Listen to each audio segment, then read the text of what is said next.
యెహోషువ గ్రంథం 1వ అధ్యాయము 7వ వచనం. అయితే నీవు నిబ్బరము కలిగి జాగ్రత్త పడి బహుధైర్యంగా అయితే నీవు నిబ్రము కలిగి జాగ్రత్త పడి బహుధైర్యంగా నుండి నా సేవకుడైన మోషే నీకు ఆజ్ఞాపించిన ధర్మశాస్త్రం అంతటి చొప్పున చేయవలెను. నీవు నడుచు ప్రతి 9వ వచనం మార్గమున చదవండి. 9 నేను నీకు ఆజ్ఞ నేను ఇచ్చిన్నాను కదా. నిబ్బరము కలిగి ధైర్యం కలిగి ఉండుకో, దిగులు పడకము, జడియకుము. నీవు నడుచు మార్గమంతటిలో నీ దేవుడైన యెహోవా నీకు తోడై ఉండును. హల్లెలూయా, హల్లెలూయా. నిబ్రము కలిగి ధైర్యంగా నుండు, భయపడకము, దిగులు పడకము, జడియకము. నీవు నడుచు మార్గమంతటిలో నీ దేవుడైన యెహోవా నీకు తోడై ఉండనని యెహోషువకు దేవుడు వాగ్దానం ఇచ్చాడు. ఎవరంటే యెహోషువ నూను కుమారుడు. నూను కుమారుడైనటువంటి యెహోషువ, ఈయన మోషే తర్వాత దేవుడు ఈయన నాయకుడిగా ఎన్నుకొని ఈ వాగ్దానము దేవుడు ఆయనకి ఇచ్చాడు. ఎందుకు మరి యెహోషువని ఎందుకు ఎంతమంది ఇజ్రాయెల్ ప్రజలు ఉండగా యెహోషువని ఎందుకు ఎన్నుకున్నాడు దేవుడు? దాదాపు 20 లక్షల నుంచి 30 లక్షల మధ్యలో ఉంటారు వాళ్ళు. అంతమంది జనం ఉండగా యెహోషువని ఎందుకు ఎన్నుకున్నాడు? యెహోషువకి ఎందుకు వాగ్దానం ఇచ్చాడు? నాయకత్వం యెహోషువకి ఎందుకు ఇచ్చాడు అంటే యెహోషువ దేవుని యందు భయభక్తులు కలిగి ఉన్నాడు. యెహోషువ ఎందుకు దేవుడు ఎన్నుకున్నాడంటే యెహోషువ దేవుని యందు భయభక్తులు కలిగి ఉన్నాడు, తగ్గింపు కలిగి ఉన్నాడు, వినయ భయభక్తులు కలిగి ఉన్నాడు, ధైర్యవంతుడు, యథార్థవంతుడు. ఎందుకు మరి మనం ఆలోచించాలి, యెహోషువని ఎందుకు ఎన్నుకున్నాడని మనం ఆలోచిస్తే దేవుడు ప్రజలను గమనిస్తాడు. ఆ రోజు 20-30 లక్షల మంది ప్రజల్ని దేవుడు గమనించాడు. గమనిస్తే అందులో యెహోషువ మాత్రమే యెహోషువని కూడా దేవుడు గమనించాడు. అందరినీ గమనించాడు దేవుడు. ఎవరు ఎలాంటి వాళ్ళో దేవుడు తెలుసు. అయితే యెహోషువని ఎందుకు ఏర్పాటు చేసుకున్నాడంటే గమనించిన దేవుడు యెహోషువలో ఉన్న భయభక్తులు చూశాడు, యెహోషువలో ఉన్న తగ్గింపు చూశాడు, యెహోషువలో ఉన్న ధైర్యం చూశాడు, యెహోషువలో ఉన్న న్యాయం చూశాడు. ఇతనికి ధైర్యం ఉంది, ఇతడు దేవుడి పట్ల భయభక్తులు ఉన్నాయి, ఇతనికి సామర్థ్యం ఉంది, ఇతను నడిపించగలడు ఈ జనాన్ని అని యెహోషువని నాయకుడిగా దేవుడు ఏర్పాటు చేశాడు. దేవుడి ప్రణాళిక చాలా గొప్పది. దేవుడి యొక్క ప్రణాళిక చాలా గొప్పది. దేవుడి దృష్టికి ఒక్క దినము మనకి 1000 సంవత్సరాలు. మనకి 1000 సంవత్సరాలు ఆయన దృష్టిలో ఒక దినం. అంటే చూడండి దేవుడికి మనకి ఎంత డిఫరెంట్ ఉంది. ఆయన బలహీనత నరుడి బలం కంటే గొప్పదంట. దేవుడి బలహీనత నరుడి బలము కంటే గొప్పది. ఆయన గొప్ప బలవంతుడు, గొప్ప జ్ఞానవంతుడు. ఇప్పుడు మనకి 6000 సంవత్సరాలు గడిచి 7000 సంవత్సరాలకు మనం అడుగుతాం. 6000 సంవత్సరాలు గడిచిపోయి సృష్టి ఆరంభం నుంచి ఈ రోజు వరకు కూడా 6000 సంవత్సరాలు గడిచిపోయి 7000 సంవత్సరాలు అడుగుపెట్టాం. 7000 సంవత్సరాలు ఉన్నాం ఇప్పుడు మనం. 6000 సంవత్సరాలు గడిచిపోయి మనకు 20,000 సంవత్సరాలు గడిచింది. అయితే దేవుడి దృష్టిలో ఎంత అంటారు? ఇది 6 దినాలు. అంటే ఇప్పుడు విశ్రాంతి దినంలో ఉన్నట్టు లెక్క, అవునా? అంటే ఇప్పుడు మనం విశ్రాంతి దినంలో ఉన్నాం. దేవుడు 6 దినాలు సృష్టిని సృష్టించి 7వ దినాన్ని విశ్రాంతి దినముగా ప్రకటించి దాన్ని పరిశుద్ధపరిచాడు. 7వ దినాన్ని విశ్రాంతి దినముగా ఇచ్చి దాన్ని పరిశుద్ధపరిచి మీరు 6 దినాలు కష్టపడి 7వ దినాన్ని విశ్రాంతి తీసుకోండి, నా సన్నిధిలో గడపండి అన్నాడు. ఇప్పుడు విశ్రాంతి దినంలో ఉన్నప్పుడు మనం ఈ కాలం అంచుకాలము, ఇది కృపాకాలము, ఇది సంఘకాలము, ప్రజలు రక్షించబడే కాలం, ప్రజలు దేవుని మహిమను గుర్తించే కాలం. ఇప్పుడు ఈ కాలంలో దేవుడు ఏమంటున్నాడు? నా ఆత్మను కుమ్మరిస్తాను, ప్రజలను నేను రక్షించుకుంటాను, ప్రజలను తండలుగా మందిరాలకి నడిపిస్తాను అంటున్నాడు దేవుడు. దేవుడి ప్రణాళిక ఎంత గొప్పదంటే దేవుడు అబ్రహాముని పిలుచుకున్నాడు, అబ్రహాముకి వాగ్దానం చేశాడు. ఆయన దేవుడు అబ్రహాం చేసిన వాగ్దానాలన్నీ నెరవేర్చుకున్నాడు. అబ్రహాము కూడా దేవుడి పట్ల భయభక్తులు కలిగి దేవుడి మాట నమ్మి ఆయన ఎక్కడికక్కడ బలిపీఠాలు కట్టి ప్రార్థన చేశాడు. దేవుడు అబ్రహాముతో మాట్లాడాడు. దేవుడు అబ్రహాముని నువ్వు నా స్నేహితుడు అన్నాడు. అంటే ఎంత దగ్గరకు వచ్చేసాడు చూసారా? అబ్రహాముకి ఎంత దగ్గరకు వచ్చేసాడు చూసారా దేవుడు? అబ్రహాము నువ్వు నా స్నేహితుడివి అన్నాడు. అబ్రహాంకి ఇచ్చిన వాగ్దానాన్ని నెరవేర్చుకున్నాడు. అబ్రహాముని బట్టి ఇస్సాకునికి వాగ్దానం ఇచ్చాడు. ఇస్సాకుని కూడా దీవించాడు. ఇస్సాకుకు పుట్టినటువంటి ఇద్దరు కుమారుల్ని కూడా దీవించాడు దేవుడు. యాకోబుని ఏసావుని కూడా దీవించాడు. అయితే యాకోబుని మాత్రమే ఏర్పరచుకుంటాను కారణం ఏంటంటే యాకోబు 12 మంది గోత్రాలకు ఆయన తండ్రిగా దేవుడు నిర్ణయించుకున్నాడు. కాబట్టి యాకోబుని కూడా దేవుడు దర్శించాడు, మాట్లాడాడు, వాగ్దానం ఇచ్చాడు, దీవించాడు. ఈ 12 గోత్రాలని కూడా దేవుడు దీవించాడు. ఈ 12 గోత్రాల జనమే ఇజ్రాయేల్ ప్రజలు. అంటే వాళ్ళ అబ్రహాం సంతానం 12 గోత్రాలు. దేవుడు వాళ్ళకి వాగ్దానాలు ఇచ్చి వాళ్ళని దీవించాడు. వాళ్ళకి ఒక అబ్రహాంకే చేశాడు. మొట్టమొదటి ఏం వాగ్దానం చేశాడు? నీకు కనాను దేశాన్ని నీకు వాగ్దానం, కనాను దేశాన్ని నీ సంతానానికి స్థిరపరుస్తాను అని వాగ్దానం చేశాడు. ఆ వాగ్దానాన్ని నెరవేర్చుకుని ఆ కనాను దేశంలోకి వీళ్ళని నడిపించడానికి దేవుడు వీళ్ళకి తోడుగా ఉన్నాడు. ఆది నుంచి కూడా తోడుగానే ఉన్నాడు దేవుడు. అబ్రహాము తోడుగా ఉన్నాడు, ఇస్సాకు తోడుగా ఉన్నాడు, యాకోబు తోడుగా ఉన్నాడు, 12 గోత్రాల జనానికి తోడుగా ఉన్నాడు. వీళ్ళందరికీ తోడుగా ఉండి ఆ మోషేని మొట్టమొదట ఏర్పాటు చేసుకుని, మోషే తర్వాత యెహోషువని ఏర్పాటు చేసుకుని, యెహోషువ పక్షాన దేవుడు యుద్ధం చేసి అప్పుడు యెహోషువకి ఆ వాగ్దాన భూమిని వీళ్ళకి స్వాధీనపరచాలి. అప్పటికి అక్కడ ఏమైంది? కనాను దేశంలో శూరులు ఉన్నారు, బలవంతులు ఉన్నారు. ఆ మనుషులు అంటే రాక్షసులు అన్నమాట. ఇప్పుడు మనం చెప్పుకునే రాక్షసులు అంటారు కదా, ఆ రాక్షసులు ఉన్నారు. అప్పుడు మరి వాళ్ళని ఈ యెహోషువ జయించలేడు. ఈయన పక్షాన దేవుడు ఉంటేనే తప్ప వాడు ఆ వాగ్దాన భూమిని వీళ్ళకి ఇవ్వాలి. కాబట్టి దేవుడే వీళ్ళ పక్షంగా ఉండి యుద్ధం చేస్తే 31 మంది రాజుల మీద యుద్ధం చేశాడు. ఆ యుద్ధంలో వాళ్ళంతా ఓడిపోయారు. దేవుడు అన్న ప్రకారం వీళ్ళ కనాను దేశానికి నడిపించాడు. వాగ్దాన భూమిని స్థిరపరచాడు. ఆ వాగ్దాన భూమి ఈరోజు మనం చెప్పుకున్న ఇజ్రాయెల్ కంట్రీ. ఆ వాగ్దాన భూమి ఇజ్రాయెల్ కంట్రీ. అంటే దేవుడి ప్రణాళిక ఎంత గొప్పది. మరి ఆ అబ్రహాముకి వాగ్దానం చేసినటువంటి ఆ దేశాన్ని ఈ రోజుకి కూడా దేవుడు కాపాడుతున్నాడు. అదే ఇజ్రాయెల్ కంట్రీ. అది ప్రపంచ పటంలో అతి చిన్న దేశము. 1 కోటి మంది మాత్రమే ఉంటారు. చిన్న దేశం అది. 1 కోటి మంది మాత్రమే ఉంటారు. మరి 1 కోటి మంది జనాభా కలిగినటువంటి ఇజ్రాయేల్ కంట్రీ, దేవుడు వాగ్దానం చేసినటువంటి భూమి, దేవుని ప్రజలైనటువంటి దేశం ఈరోజు ప్రపంచాన్ని గడగడలాడిస్తుంది. ఇజ్రాయెల్ చుట్టూ ఉన్న దేశాలన్నీ కూడా ఇజ్రాయెల్ దేశానికి శత్రు దేశాలు. వాళ్ళందరూ కూడా ఎన్నోసార్లు దాడులు చేస్తూనే ఉన్నారు. వాళ్ళ మీద యుద్ధం చేస్తూనే ఉన్నారు. వాళ్ళు సురక్షితంగా, అంటే వీళ్ళ చుట్టూ శత్రు దేశాల మధ్యలో పెట్టి ఇజ్రాయెల్ దేశాన్ని దేవుడు కాపాడుతున్నాడు. అది దేవుడి గొప్ప మహిమ. దేవుడి ప్రణాళిక ఉంటే, దేవుడు వాగ్దానం చేస్తే, మన చుట్టూ శత్రువులు ఉన్నా మనల్ని దేవుడు కాపాడుతాడు. మన చుట్టూ శత్రువులు ఉన్నప్పటికీ కూడా మన మీద ఎంతమంది ఎన్ని బాణాలు వేసినా, ఎన్ని అవమానాలు మనకు వచ్చినా దేవుడు మనల్ని కాపాడుతాడు. మనకు తోడుగా ఉంటాడు.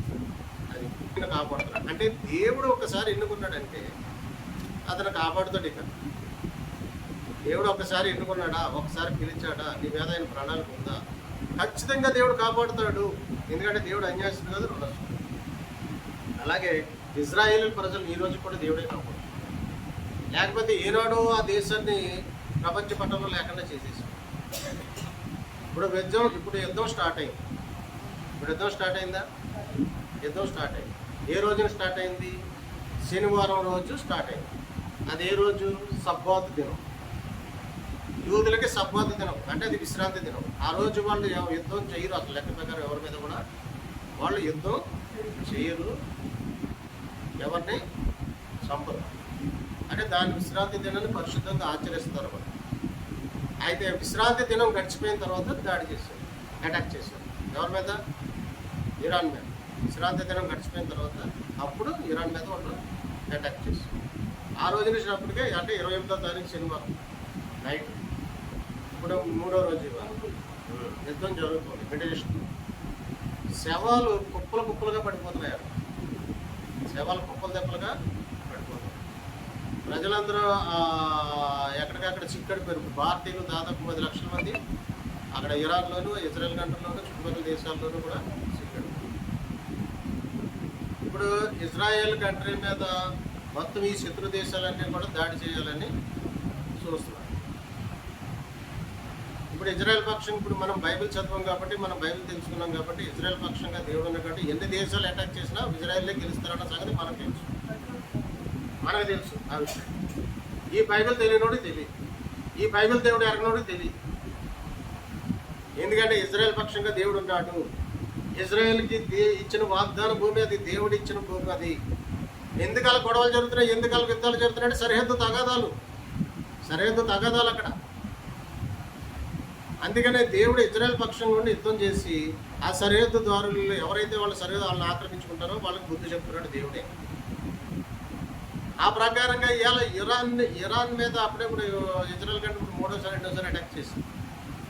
మొన్న అటాక్ చేసినప్పుడు ఒక ప్రధానమంత్రి చనిపోయాడు, ఇప్పుడు అటాక్ చేసినప్పుడు మళ్ళీ ఒక ప్రధానమంత్రి చనిపోయాడు, అంటే సుప్రీం లీడర్. ఎందుకు మరి ఇరాన్ మీద వీళ్ళు అటాక్ చేశారని అంటే, బైబిల్లో దేవుడు అన్నాడు, నరహంతకులు ఉన్న పుట్టనానికి శ్రమ. మరి నరహంతకులు ఎవరు? ఉగ్రవాదులే కదా నరహంతకులు. మనుషులు చంపేసే వాళ్ళు ఎవరు? ఉగ్రవాదులు. ఆ ఉగ్రవాదులకి ఎవరైతే పెంచి పోషిస్తారో ఆ దేశానికి శ్రమ అన్నాడు దేవుడు. ఇప్పుడు ఇరాన్ కంట్రీకి కూడా శ్రమ వచ్చింది. ఇరాన్ కంట్రీ మీద యుద్ధం చేస్తున్నారు. ఇరాన్ కంట్రీలో పౌరులందరూ చనిపోతున్నారు, ఆస్తులంతా ఆస్తులు ధ్వంసం అయిపోతున్నాయి, బంకర్లను కూల్చేస్తున్నారు, బిల్డింగులు కూల్చేస్తున్నారు, మనుషులు చచ్చిపోతున్నారు. మరి ఎందుకంత శ్రమ వచ్చిందనంటే వాళ్ళ ఉగ్రవాదాన్ని పెంచి పోషించారు. హిజ్బుల్లా, హమాస్ లాంటి ఉగ్రవాద సంస్థలకి వాళ్ళు పెంచి పోషించారు. వాళ్ళని ఉగ్రవాదులు తయారు చేశారు. ఆ ఉగ్రవాదాన్ని సహించలేక వీళ్ళు ఇప్పుడు ఇరాన్ మీద వాళ్ళు దాడులు చేస్తారు. అందుకని ఇప్పుడు యెషయా 17 అధ్యాయం చదవండి. యెషయా దమస్కును కూర్చున్న దేవోక్తి. దమస్కు పట్టణం కాకపోవలసి వచ్చును, అది పాడై దెబ్బగానగు. అరోయేరు పట్టణం నిర్మానుష్యములకు, అవి గొర్రెల మందల మేపు తావునగు. ఎవడును వాటిని బెదిరింపకుండా మందలచ్చట పండుకునను. ఎఫ్రాయిమునకు దుర్గం లేకపోవును, దమస్కునకు రాజ్యం లేకుండాను. ఇజ్రాయేలు ప్రభావంకు జరిగినట్లు సిరియాలో నుండి శేషించిన వరకు జరగదు. సైన్యములకు అధిపతి యెహోవా ఈ మాట సెలవిచ్చుచున్నాడు. ఈ ప్రవచనం జరుగుతుంది. ఎప్పటి నుంచో ఎందుకు జరుగుతుంది ఈ ప్రవచనం అంటే, నెరవేర్చబడుతుందంటే, సిరియా దేశం అది, దమస్కు పట్టణం అంటే అది సిరియా దేశం. సిరియా దేశంలో ఏం చేశారంటే ఈ ఉగ్రవాదులకి స్థానం ఇచ్చారు, వాళ్ళకి ఆశ్రయం ఇచ్చారు. ఆశ్రయం ఇచ్చిన తర్వాత ఏమైంది, వారు పెరిగి పెద్దోళ్ళు అయిపోయారు, వాళ్ళని బాగా విస్తరించారు, ఉగ్రవాదులు పెరిగిపోయారు. పెరిగిపోయిన తర్వాత వాళ్ళని ఖాళీ చేయించాలనుకుంది గవర్నమెంట్. ఎందుకంటే వాళ్ళ వల్ల నష్టం జరుగుతుంది, ఇబ్బందులు అవుతున్నాయి, మన దేశానికి నష్టం జరుగుతుందని చెప్పేసి ఉగ్రవాదం పెరిగిపోయిన తర్వాత, వాళ్ళు పాతికిపోయిన తర్వాత, వాళ్ళ కార్యకలాపాలు బాగా పెంచుకున్న తర్వాత, విస్తరించబడిన తర్వాత వీళ్ళు ఖాళీ చేయించాలంటే కుదురుతుందా? కుదరలేదు. కుదరకపోతే అప్పుడు ఈ ఉగ్రవాదులకి గవర్నమెంట్కి మధ్య యుద్ధం జరుగుతుంది, కాల్పులు జరుగుతున్నాయి. ఈ కాల్పుల్లో ఎంతోమంది అమాయకులు చనిపోతున్నారు, చిన్నపిల్లలు చనిపోతున్నారు. అప్పుడు ఇక్కడ ఉంటే ఇలాగే మన యుద్ధంలో చచ్చిపోతామని చెప్పేసి వాళ్ళకున్న ఆస్తులు వదిలిపెట్టేసి, వాళ్ళకున్న బంగారం వదిలిపెట్టేసి, వాళ్ళకున్న భూములు వదిలిపెట్టేసి నిరాశ్రయులు అయిపోయి లక్షల మంది ఆ దేశాన్ని విడిచిపెట్టి వలసలు వెళ్ళిపోతూ పాపం చూసారా, నరహంతకులు ఉన్న పట్టణానికి శ్రమ అంటే చూసారా. వాళ్ళ నరహంతకులు ఉన్నారు కాబట్టి, అక్కడ ఉగ్రవాదులు వాళ్ళు పెంచి పోషించారు కాబట్టి, ఉగ్రవాదులకు వాళ్ళు ఆశ్రయించారు కాబట్టి ఆ దేశానికి శ్రమ వచ్చింది. శ్రమ రావటం వల్ల లక్షల మంది నిరాశ్రయులు అయిపోయి పట్టుబట్టలతోటి బయలుదేరిపోయి మార్గ మధ్యంలో ఆ గోదట్లో పడి, ఆ సముద్రాల్లో పడి ఎంతోమంది చనిపోయారు. ఇప్పుడు ఏమైంది, ఇప్పుడు ఇక్కడ బైబిల్లో వ్రాయబడిన ప్రకారము ఆ దేశము మట్టి దెబ్బ అయిపోయింది. అక్కడ కాకపోవలసి వచ్చిన అన్నాడు. కాకపోవలసి అంటే ఏంటి? బాంబులు ఇసురుతారు, కాల్పులు జరుగుతాయి, దానికి ఏమవుతుంది? భూమి కాక అంటే ఏంటి? వేడెక్కిపోవటమే కదా. ఇక్కడ అన్నాడు కదా, అన్నట్టుగానే బాంబులతోటి, తుపాకీ గుళ్ళతోటి దద్దరిల్లిపోయింది ఆ దేశం. అది పాడైన దెబ్బగా నగరు, అంటే ఒక బిల్డింగ్ ఖాళీ చేస్తే ఏమవుతుంది? పాడు చెప్పే కదా, అక్కడ నక్కలు పడుకుంటాయి, పిల్లులు పడుకుంటాయి, జంతువులు పడుకుంటాయి, అది పాడైపోయింది. అలాగే అరోయేరు పట్టణాలు నిర్మానుష్యంలో, అరోయేరు పట్టణాలు అంటే ఆ దేశంలోని పట్టణాలన్నీ కూడా నిర్మానుష్యంగా అంటే ఖాళీ అయిపోతాయి, ప్రజలు ఉండరు. హైదరాబాద్ కూడా ఖాళీ చేసేస్తే ఈ బిల్డింగ్లన్నీ ఖాళీ అయిపోతాయి కదా, ఎవడుంటాడు? అలా ఖాళీ అయిపోయింది. కొనేవాడు ఉండడు, అభ్యర్థమన్నా కొనేవాడు ఉండడు, 100 రూపాయలకు కూడా ఎవడో కొనేవాడు ఉండడు. ఎందుకంటే అక్కడ ఎవడుంటాడు? ఇంకా అక్కడ జనం చచ్చిపోతున్నారు కదా, ఎవడుంటాడు అక్కడ? అట్లా తర్వాత ఎవడను వాటిని బెదిరింపకుండా మందలచ్చట పండుకోను, ఎఫ్రాయిమునకు దుర్గం లేకపోవడం, దమస్కునకు రాజ్యం లేకుండేది, ఇజ్రాయేలును ప్రభావానికి జరిగిన సిరియాలో నుండి శేషించిన వారికి జరుగును, సైన్యములకు అధిపతి యెహోవా ఈ మాట సెలవిస్తున్నాడు. దేవుడు తన ప్రవచనాలు నెరవేర్చుకుంటాడు. ఇప్పుడు ప్రవచనాలు నెరవేరుతున్నాయి, దేవుని వాక్యం నెరవేర్చబడుతుంది. ఇప్పుడు జరుగుతున్నాయి. ఇప్పుడు స్టార్ట్ అయిన యుద్ధము కూడా యెహెజ్కేలు గ్రంథం 38వ అధ్యాయంలో ఉంది ప్రవచనం. గోగు మాగోగు. ఎవరు గోగు మాగోగు అంటే ఈ రష్యా వాడు, ఈ టర్కీ రష్యా, ఈ వీళ్ళు గోగు మాగోగు అంటే గోగు మాగోగు అంటే రష్యా వాడి మిత్ర దేశాలు అన్నమాట. రష్యా వాడి మిత్ర దేశం. ఇప్పుడు ఎవరు కలగ చేసుకుంటారంటే వాడు ఇరాన్ పక్షంగా వచ్చి, రష్యా వాడు ఇరాన్ పక్షంగా వచ్చి ఇజ్రాయెల్ గంటకి మీద యుద్ధం చేయడానికి వాడు రెడీ అవుతుంది. ఎందుకు రెడీ అవుతాడంటే బైబిల్ ప్రవచనం. యెహెజ్కేలు గ్రంథంలో 38వ అధ్యాయంలో వాడు దేవుడే అతని మీద యుద్ధం చేస్తాడు. ఎందుకంటే ఇప్పుడు దేవుడే యుద్ధం చేసే సమయం వచ్చేసింది. ఎందుకంటే వీళ్ళు సైలెంట్గా ఉంటే యుద్ధం ఆగిపోతుంది. ఎవరు సైలెంట్గా ఉంటే? రష్యా ఓడు, టర్కీ ఓడు, వాడి మిత్ర దేశాలు సైలెంట్గా ఉంటే యుద్ధం ఆగిపోతుంది. వాడు సైలెంట్గా ఉండడం. వాడు ఈ అరబ్ దేశాలన్నీ రెచ్చగొడుతున్నాడు. ఈ అరబ్ దేశాలన్నీ కూడగట్టుకుని, టర్కీ దేశాన్ని కూడగట్టుకుని, వీళ్ళందరినీ వేసుకుని ఇజ్రాయెల్ మీద దాడి చేయడానికి వాడు చేస్తాడని ఆల్రెడీ బైబిల్లో రాయబడింది. ఇప్పుడు వాతావరణం కూడా అదే రకంగా అయిపోయింది. ఇప్పుడు ఎందుకు ఈ అరబ్ దేశాలంటే యూరప్ దేశాలన్నీ కూడా ఇజ్రాయెల్ కంట్రీకి శత్రు దేశాలు. ఇప్పుడు వాళ్ళు కనుక సైలెంట్గా ఉంటే కనుక వీళ్ళు ఇరాన్ దేశానికి బుద్ధి చెప్పేసి, ఇరాన్ దేశంలోని ఉగ్రవాదులకు వీళ్ళు బుద్ధి చెప్పి, ఇరాన్ని తప్పుదోవ పట్టించినటువంటి ఆవిడ చనిపోయాడు కదా ఆ సుప్రీం లీడర్, ఏమని పిలిపించాడంట? మీరు ఎక్కడి నుంచి అయినా ఒక మంచి పరిపాలన ఏర్పాటు చేసుకోండి, యుద్ధాన్ని ఆపేయండి, మంచి పరిపాలన ఏర్పాటు చేసుకొని ఇక్కడి నుంచైనా మంచిగా బతకండి అని చెప్తున్నాడు. ఎవరు? అమెరికా అధ్యక్షుడు. వాళ్ళు ఆగట్లేదు, వాళ్ళు యుద్ధం చేస్తారు. ఇటు అమెరికా మీద దాడి చేస్తున్నారు, ఇటు ఇజ్రాయెల్ మీద దాడి చేస్తారు. వీళ్ళకి కావాలి సపోర్ట్ అంటే ఈ రష్యా ఓడు, ఈ ఉత్తర కొరియా ఓడు, ఈ అరబ్ దేశాలు, ఇవన్నీ. అంటే బైబిల్ ప్రవచనం నెరవేర్చబడే పరిస్థితి వచ్చింది. ఈ యుద్ధం కనుక ఆగకపోతే ప్రపంచం అంతా కూడా, ఇప్పుడు ప్రపంచం అంటే ఇప్పుడు ప్రపంచ యుద్ధం కింద పరిణమించే అవకాశం ఉంటుంది. అంటే 3వ ప్రపంచం. ఏమైతే ఇప్పుడు అర్ధరాత్రి కూడా నిద్రపోతుంటే బాంబులు వేసేసారు. చంటి పాలు తాగుతున్న చంటి పిల్లలు చచ్చిపోయారు తెలుసు. పాలు తాగే చంటి పిల్లలు సమాధి అయిపోయారు. లక్షల జనం చచ్చిపోయారు. కుప్పలు తెప్పలైపోయిన శవాలు. ఇప్పుడు ఇజ్రాయెల్ దేశంలో వాళ్ళంతా బంకర్లో దాక్కున్నారు. మన తెలుగు వాళ్ళందరూ బంకర్లో దాక్కున్నారు. శవాలంట ఎక్కడికైనా అంటే శవాలు తీసుకెళ్ళి సమాధి చేసేవాళ్ళు లేడు. ఆ విషయం కూడా బైబిల్లో రాసి ఉంది. అంటే ప్రజలు కుప్పల తెప్పలుగా చచ్చిపోయినప్పుడు వాళ్ళకి సమాధి చేసి కూడా అవకాశం ఉండదని రాసింది. సమాధులు కూడా చేయడానికి అవకాశం లేదు. ఎందుకంటే ఒక పక్క యుద్ధం చేస్తున్నారు. చచ్చిపోయిన వాళ్ళని తీసుకెళ్ళి సమాధి చేసి టైం ఎక్కడ ఉంది వీళ్ళకి? చూసారు, అంత భయంకరమైన పరిస్థితి వద్దని దేవుడు ముందే చెప్పాడు. అందుకని దేవుడు ప్రణాళిక చాలా గొప్పది, దేవుడు వాగ్దానం చాలా గొప్పది. దేవుడు తోడుగా ఉంటే మనల్ని ఎవరేమీ చేయలేరు.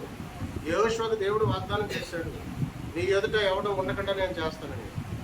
ఎవరు నీ ఎదుట నిలబడలేరు అన్నాడు. నువ్వు నిబ్రంగా నువ్వు ధైర్యంగా ఉండు, నువ్వు భయపడకో, నువ్వు దిగులు పడకో, నువ్వు జడికో, నువ్వు నడిచే మార్గంలో నేను తోడుగా ఉంటా. నీ ముందు ఎవడో నిలబడలేడు. నీ పక్షంగా నేను యుద్ధం చేస్తాను, శత్రువులని సమూలంగా నాశనం చేస్తాను అని వాగ్దానం చేశాడు. శత్రువులు అతనికి సమూలంగా నాశనం చేశాడు. యెహోషువకి ఆ వాగ్దానం భూమిని ఇచ్చాడు అన్నమాట. అందుకనే దేవుడు వాగ్దానం గొప్పది, దేవుడి ప్రవచనాలు గొప్పవి. ఆయన ప్రవచనాలు నెరవేరుతాయి, ఆయన వాగ్దానాలు నెరవేరుతాయి. మనం ఏం చేయాలి? ఇప్పుడు ఇజ్రాయెల్ కంట్రీ కొరకు ప్రార్థన చేయాలి. ఇజ్రాయెల్ క్షేమంగా ఉండాలని ప్రార్థన చేయాలి. ఈ యుద్ధం ఆగిపోవాలని ప్రార్థన చేయాలి. లేకపోతే ఇక హైదరాబాద్లో మనం నిద్రపోతూ ఉంటాము, బాంబు అయితే ఏమవుతుంది అందరం అదనమాట. ఎందుకంటే ఇప్పుడు చైనా కూడా అటాక్ చేస్తాడు, పాకిస్తాన్ కూడా అటాక్ చేస్తాడు. ఎందుకంటే వీళ్ళందరికీ కూడా దేవుడు చిత్తం జరిగిపోతుంది, ప్రవచనాలు జరిగిపోతాయి, వాక్యం నెరవేర్చబడుతుంది. మనం ఏంటంటే మనం ప్రార్థన చేయాలి. అంతవరకు జరిగేది జరిగిపోతుందేమో. ఇప్పుడు పరిస్థితి ఏంటి? రాకడ ఇప్పుడు యుద్ధం ఇప్పుడు గట్టిగా యుద్ధం జరిగితే ఏమవుతుందంటే దేవుడు మధ్యాకాశంలోకి వచ్చి పరిశుద్ధులు తీసుకెళ్ళిపోతాడు. రహస్యంగా ఈ మధ్యాకాశంలోకి వచ్చేస్తాడు, సంఘం ఎత్తబడుతుంది. మరి ఆ ఎత్తబడే సంఘంలో ఉండటానికి మనం ఏం చేయాలి? ఇప్పుడు ఈ పరిస్థితులన్నింటిని బట్టి మనం దేవుడితో ఉండాలి, దేవుడితో ఎక్కువ సమయం గడపాలి, ప్రార్థనాపూర్వకంగా ఉండాలి, పరిశుద్ధాత్మను కలిగి ఉండాలి. ఎవరు పరిశుద్ధాత్మను కలిగి ఉంటే వాళ్ళే ఎత్తబడతారు. పరిశుద్ధాత్మలు లేకపోతే ఎత్తబడరు. మన ఉదయంలో పరిశుద్ధాత్మ దేవుడు ఉంటేనే ఎత్తబడతారు. పరిశుద్ధాత్మ దేవుడు లేని వాళ్ళందరూ విడవబడతారు. కాబట్టి ఏం చేయాలంటే దేవుడితోటి గడపాలి, ప్రార్థన చేయాలి, ఎక్కువ సమయం దేవుడితో గడపాలి, వాక్యం చదవాలి. మనకి ఇంకా లోకం కోసం ఆలోచించే సమయం కాదు. దేవుడు ఎందుకంటే మన విడవబడ్డామా బహుశ్రమం. అందుకని ఎత్తబడే సంఘంలో మనం ఉండాలని ప్రార్థన చేయాలి. మన దేవుడు మరింత ఆత్మీయంగా స్వీకరించాలని మరి తండ్రి ఈ శ్రమల కాలంలో మేము మీతో పాటు ఎత్తబడాలి అయ్యా తండ్రి నాయన అని మనం దేవుణ్ణి ఎప్పుడైనా సరే దేవుణ్ణి ఒప్పుకొని దేవుణ్ణి మనలోకి రమ్మని మనం దేవుడిలో ఉండి ఆయనతో ఉండి మరి ప్రార్థన చేయాలి. ఆయన మనలో ఉండాలని, మనం ఆయనలో ఉండాలని, ఎత్తబడే సంఘంలో ఉండాలని, బుద్ధి కలిగిన పుణ్యకుల వలె ఉండాలని, సిద్ధులలో నూనె కలిగి ఉండాలని, పరిశుద్ధాత్మను కలిగి ఉండాలని, దేవునాత్మ కలిగి ఉండాలని మనం ప్రార్థన చేసుకోవాలి. అందుకనప్పుడు యేసు ప్రభువుతో సంబంధం ఎక్కువ దగ్గర అయిపోతుంది. దేవుడికి మనం దగ్గర వరకు ఆయనతో సంబంధం కలిగి ఉన్న వాళ్ళే సురక్షితంగా ఉంటారని వాక్యం చెప్తుంది. యేసు ప్రభువుతో ఎవరైతే సంబంధం కలిగి ఉంటారో, ఎవరైతే ఆయన హృదయంలో కలిగి ఉంటారో, ఎవరైతే ఆయన రక్షకుడు అంగీకరిస్తారో వాళ్ళు మాత్రమే సురక్షితంగా ఉంటారు. పరిశుద్ధ ప్రేమ స్వరూపి దైవ తండ్రి నీ స్తోత్రాలు చెప్తున్నాం ఆయన. ఇదిగో తండ్రి, దేవుడి వాగ్దానం గొప్పదని, ప్రణాళిక గొప్పదని, ఆయన వాగ్దానం నెరవేర్చుకుంటాడని, ఆయన దృష్టికి 1000 సంవత్సరాలు, మరి ఆయన దృష్టికి ఒక్క దినం 1000 సంవత్సరాలని, దేవుడు గొప్ప బలవంతుడని, జ్ఞానవంతుడని ఎన్నో మాటలు మాతో మాట్లాడవు ప్రభు. మరి ఇప్పుడు పరిస్థితి నాయన మరి అంత్యకాలం సమీపిస్తుంది, దేవుడి రాకడ సమీపిస్తుందని, అయ్యా ప్రభా యుద్ధం స్టార్ట్ అయిందని, ఇది ఎంతకాలం జరుగుతుందో తెలియదు ప్రభా. మరి మేము అయ్యా తండ్రి దేవునితో సంబంధం కలిగి దేవునిలో ఉండి ఎత్తబడే సంఘంలో ఉండటానికి, దేవునితో గడపడానికి మీరు సహాయం చేయమని మమ్మల్ని అందరినీ కూడా ప్రభా మీ రాకడలో ఎత్తబడే గుంపులో జ్ఞాపకం చేసుకోండి. ప్రభువును రక్షకుడనైనా ప్లీజ్ చేస్తున్నామని ప్రార్థిస్తున్నాము తండ్రి.